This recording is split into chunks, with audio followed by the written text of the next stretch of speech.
TESOL Pop, Season 6, Episode 8. Hello and welcome to TESOL Pop, the mini podcast for busy teachers. My name is Laura, and joining me today to talk about using TikTok to inspire and support students is Ruth Brewer. Ruth is an English teacher and GCSE examiner living and working in Dubai. In today's episode, we will talk about using TikTok as an educational tool to inspire and support students. Ruth will share her story in setting up her TikTok channel, Steer to Success, which focuses on providing bite-sized study tips and inspiration for teenage students.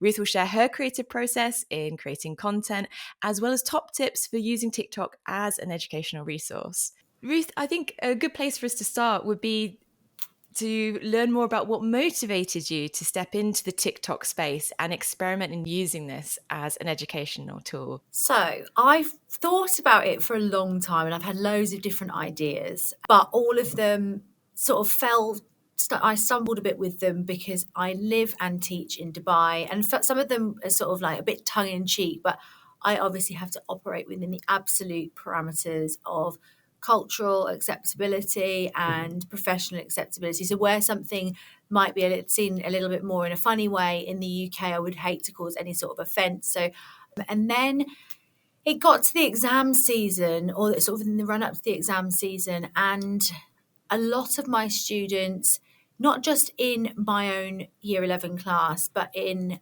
my form, I have a year 11 form, and I could see that the exams were really daunting. And I could also see that we were running out of time. And I discussed it with a few of them because I had the idea. I thought, well, I could just start making little videos on a lot of the stuff that we don't often have time to teach in class, such as comma splicing, or we do teach how to use a semicolon, how to use a colon, but perhaps things that they learned at primary school, like verb-noun agreement, or commonly misspelt words, that sort of thing, that I just ran out of time before the exams, because the exam is so content heavy now, with it being a closed book exam, especially English literature. They have to learn the quotations, so the pressure is really, really on. So what I did was I spoke to some of my students, and I said, oh, is this going to be really cringe? Because I had lots of reservations about how it would go down with them. And then one of my students summed it up really well, and they just said, but yeah, it would be a little bit cringe for us at first because we know you, but we don't cringe when we see other teachers online. It's only because we know you and we know you're our teacher, and then we'll get over it. And that was really eye-opening. And then, to be honest, they were really supportive and they taught me so much. Where I get ideas from the students, they ask me for things. So it's been so useful, not only in helping as a GCSE resource, which will be there for that, like the videos I've made now, they'll be there next year, they'll be there for years to come. But my own students who they struggle with certain things, they've said to me, oh, Miss, can you make a video on this? Or I didn't quite get that. Could you just go over this? And obviously there's things out there, but I've just tried to make it in sort of a fun, engaging way, and also a way to reach more students. That's what I've found as well, especially with the sessions that I run the night before exams. Those students who can't afford a tutor, or maybe haven't been able to secure one because they're in high demand the night before an exam, I'm just there to just add a bit of reassurance. And it's also, I made a TikTok the other day about, I think the key to providing quality education is about making students feel comfortable. And for some students, TikTok's a really safe space for them. It's something that they invest their time in because they get a lot out of it, and they love being on there. And if it's somewhere they love being, then I think they're likely to learn better. Like, you learn better around the people you're comfortable with. You learn better in environments you're comfortable in. And I think with so many students with barriers to learning, anything we can do to deconstruct those barriers, I just think, for me, that's invaluable. I'm really excited to actually share a few examples of your content with listeners who are tuning into this episode. Would you mind indulging us with a few examples of the type of videos you've made recently for your students?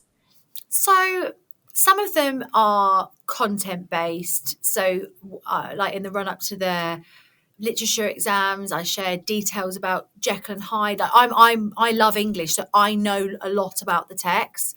So there was one clip that I shared about a sort of an interpretation of one of Hyde's actions, and not a lot of people know about this. Some scholars have written about it, and there's quite a lot of papers out there, but it's not commonly taught at GCSE. And so many students messaged me the next day or came up to me after the exams, in the case of students at my school, to say, Miss, I included that. I also do things to do with spelling. More recently, because the language exam is coming up, I've been giving them 3 words a day that they can add into their creative writing. A couple of days ago, I took 17 words from Taylor Swift songs, because I know that loads of teenagers love Taylor Swift. And she's a master wordsmith. So I took 17 words from Taylor Swift songs that they could use in their own writing.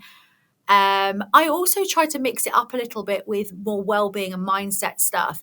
So after the exams, I did a video that was really well received, just saying, look, I come from a family where we don't often say that we're proud of each other very much, but no matter how you feel you did today, I'm so proud of you.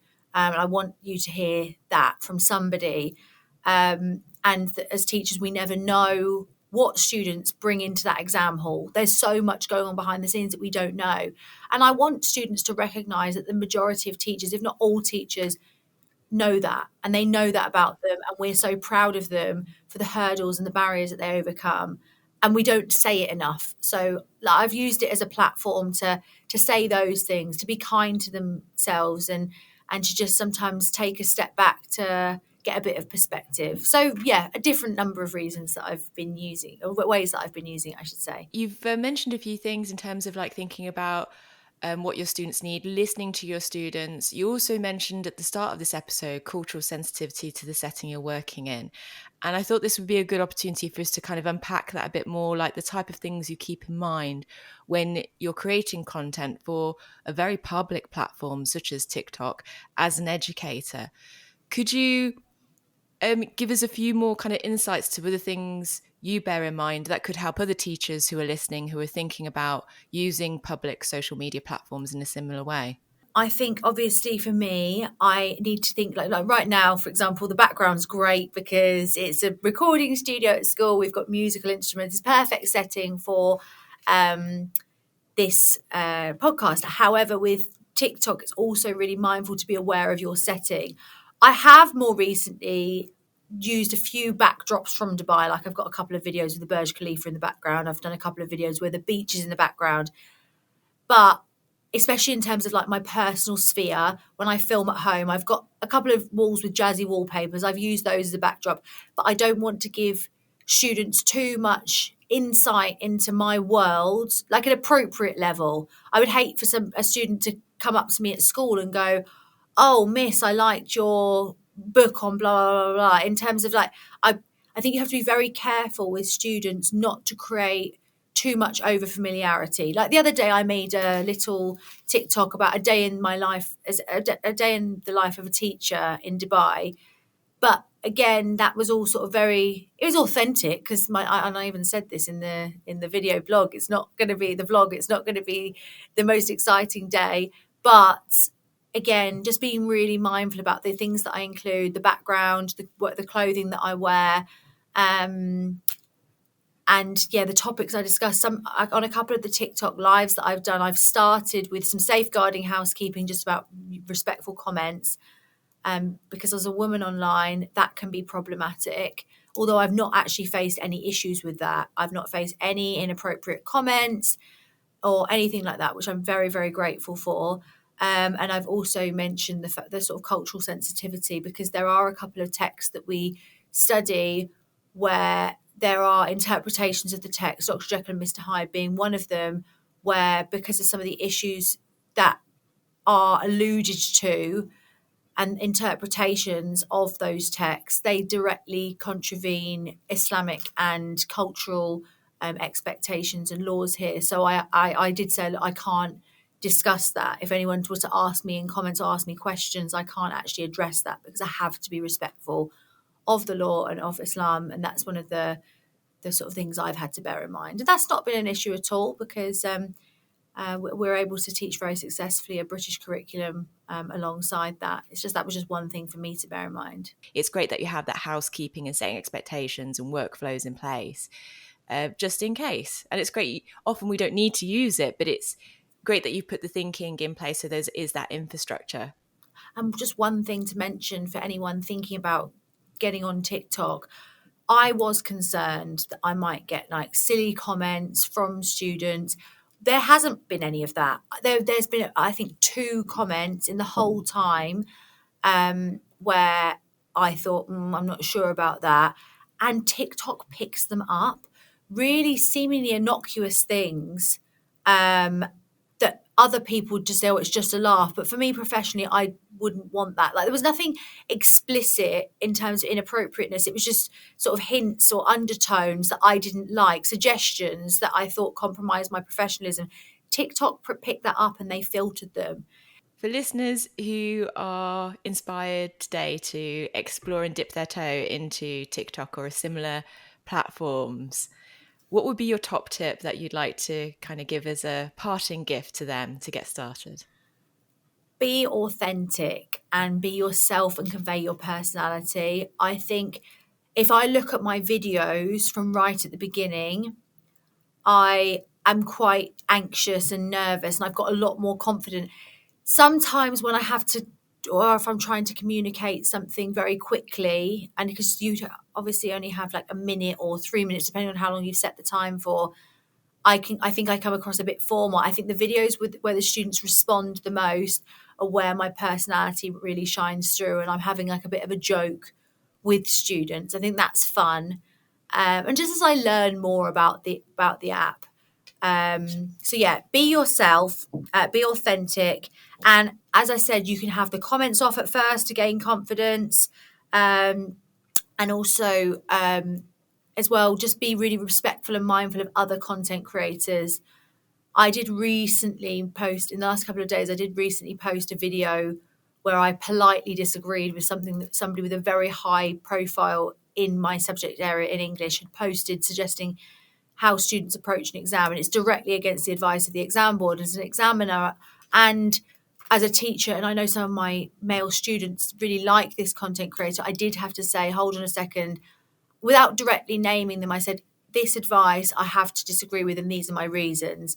The students were kind of all excited, saying, oh, look, there's an argument between 2 teachers, because they worked out who I was talking about. But other teachers commented saying, you've handled this very well, because I think they obviously had the same opinion. And you've kind of addressed it in a way that is not doing that other teacher down. And I think that's something to be mindful of as well. Like, I'm not on there to say that I'm a know-it-all or I know absolutely everything. I'm just on there to try and do the best by students and support them ahead of the exams. So yeah, that's my advice. Thank you so much, Ruth. It's been lovely talking to you today, and I feel really inspired to explore TikTok as somebody who is a little bit anxious about it, like yourself. We're at the start of this journey. I feel inspired to check it out. So thank you so much for your time. You're welcome. And just on that note, I think people underestimate the power of it, because TikTok populates your homepage. It's not like Instagram where you have to be following people.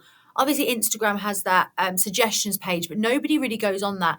The main area of TikTok where people scroll is populated by TikTok. So my videos, students have found me, like my old students at my last school found me because I ended up on there. It's called your For You page, for those not familiar, the FYP. And I ended up on there for them. I've got, in the space of just over a month, I've had about 7 million views, nearly 1 million likes. One video alone, which just explains, I think, 3 words that can help students in their exams, has had over 1 million views. That's just sort of one video alone. And I've got over 22,000 followers, and that's in just over a month. I'm aware that will obviously drop down when the exams are over. But I think the sort of the ability to reach people and fast and connect with the people you want to connect with is sort of far outstrips that of any other social media platform. So that's something to bear in mind as well. I didn't realize it had that type of algorithm, so I'm learning so much. Thank you, Ruth. And for listeners, I encourage you to go and check out her TikTok page, or channel, I should say.